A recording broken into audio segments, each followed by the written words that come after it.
السلام علیکم ورحمۃ اللہ وبرکاتہ۔ قال اللہ تبارک و تعالی بعد اعوذ باللہ السمیع العلیم من الشیطان الرجیم والذین آمنوا وہاجروا وجاہدوا فی سبیل اللہ والذین آووا ونصروا اولئک هم المؤمنون حقا لهم مغفرۃ ورزق کریم۔ معزز خواتین و حضرات، اللہ ملک العلام رب الجلال والاکرام کی توفیق اور اس ذات بابرکات کے فضل و کرم سے آج پیر کا دن ہے، 10 جمادی الاولیٰ 1441 ہجری اور دوسری طرف 6 جنوری 2020 عیسوی، اور ہمارے سبق کا موضوع رب کائنات کی پاکیزہ کتاب قرآن مجید۔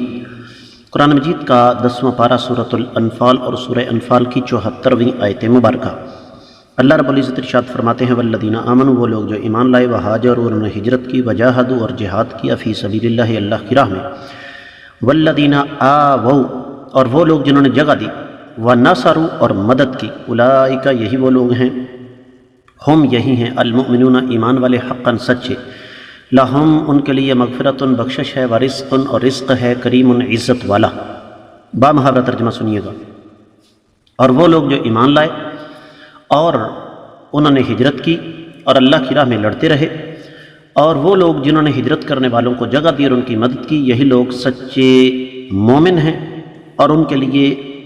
مغفرت ہے اور عزت والا رزق ہے۔ امام ابن کثیر رحمۃ اللہ علیہ نے اس آیت مبارکہ کی تفسیر بیان کرتے ہوئے معزز خواتین و حضرات ارشاد فرمایا ہے کہ اللہ تعالیٰ نے ایمان والوں کا دنیا میں حکم بیان کیا، اور پھر یہاں پر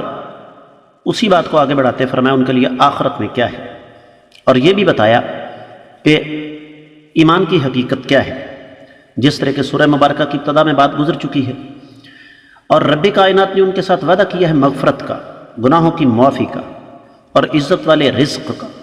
اور وہ عزت والا رزق ایسا ہے جس کا انسان تصور بھی نہ کر سکے، دائمی ہے، اس میں انقطاع واقع نہیں ہوگا، اور وہاں پر یہ بھی نہیں ہو سکتا کہ انسان اکتا جائے۔ پھر اللہ رب العزت نے ابن کثیر رحمۃ اللہ علیہ کے بقول فرمایا کہ وہ لوگ جنہوں نے ایمان کی حالت میں نیک اعمال کیے، ان کا رویہ اپنے ایمان والے بھائیوں کے ساتھ کیسا تھا۔ سورہ توبہ 100ویں آیت مبارکہ آگے آ رہی ہے، سورۃ الحشر 10ویں آیت مبارکہ، الحمدللہ۔ اور پھر صحیح حدیث نقل فرمائی ہے ابن کثیر رحمۃ اللہ علیہ نے، صحیح بخاری، صحیح مسلم سمیت حدیث کی تمام کتابوں سے، نبی علیہ الصلوۃ والسلام نے ارشاد فرمایا المرء مع من احب، آدمی اسی کے ساتھ قیامت کے روز ہوگا جس کے ساتھ وہ محبت کرتا ہے، اور ایک حدیث میں ہے من احب قوم حشر معهم، جو جس قوم سے محبت کرتا ہے اس کا حشر انہی کے ساتھ ہوگا۔ امام احمد بن حنبل کے حوالے سے ایک حدیث لے کر آئے ابن کثیر رحمۃ اللہ علیہ، نبی علیہ الصلوۃ والسلام نے ارشاد فرمایا مہاجرین اور انصار ایک دوسرے کے دوست ہیں، اور فرمایا یہ قیامت تک کی دوستی ان کے ساتھ چلے گی۔ اور تفسیر ابن کثیر میں اس آیت مبارکہ کے حوالے سے جو کچھ بیان ہوا وہ اتنا ہی۔ دیگر کتب تفاسیر کا جائزہ لیا جائے تو اہل علم یہ فرماتے ہیں کہ رب کائنات نے یہاں پر مہاجرین اور انصار کی فضیلت دوسروں پر بیان فرمائی کہ وہ لوگ جو نبی علیہ الصلوۃ والسلام پر ایمان لائے اور انہوں نے مکہ سے مدینہ کی طرف ہجرت کی اور کافروں کے ساتھ اللہ کی راہ میں لڑائی کی، اللہ تعالیٰ کے دین کو بلند کرنے کے لیے۔ یہاں پر اللہ تعالیٰ نے مالوں اور جانوں کا تذکرہ نہیں فرمایا،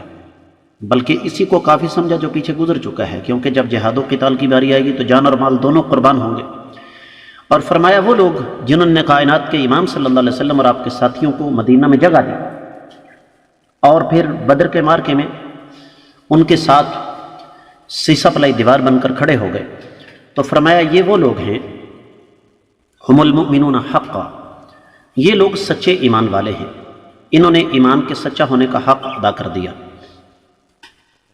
اور پھر ضروری نہیں کہ یہ ہجرت بھی کرتے، مدینہ سے کہاں ہجرت انہوں نے کرنی تھی، بلکہ انہوں نے ایمان والوں کو جگہ دی، تو فرمایا ایسے لوگوں کے گناہ اللہ تعالیٰ نے معاف فرما دیے۔ یہ اللہ تعالیٰ کی طرف سے ایک ڈگری ہے صحابہ کرام کے نام کہ ان کے تمام گناہ اللہ نے معاف فرما دیے۔ ورزق کریم، اتنا زیادہ ثواب ہے کہ اس کا تصور بھی نہیں کیا جا سکتا، کیونکہ جتنی قربانیاں انہوں نے پیش کی، یہ قربانیاں پیش کرنا اتنا آسان کام نہیں ہے۔ رہا یہ مسئلہ کہ یہاں پر تکرار کیوں ہے، تو تفسیر الخازن والے بزرگ یہ لکھتے ہیں کہ یہاں پر تکرار نہیں ہے، بلکہ اللہ رب العزت نے پہلی آیت مبارکہ میں مہاجرین اور انصار کی دوستی کا تذکرہ فرمایا، یہاں پر ان کے اجر کا تذکرہ فرمایا، اور اگر اس کو تکرار سمجھ بھی لیا جائے تو اس کا مطلب یہ ہوا کہ اللہ ملک العلم رب الجلال والاکرام دراصل اس موضوع کی، اس معاملے کی اہمیت ہمارے سامنے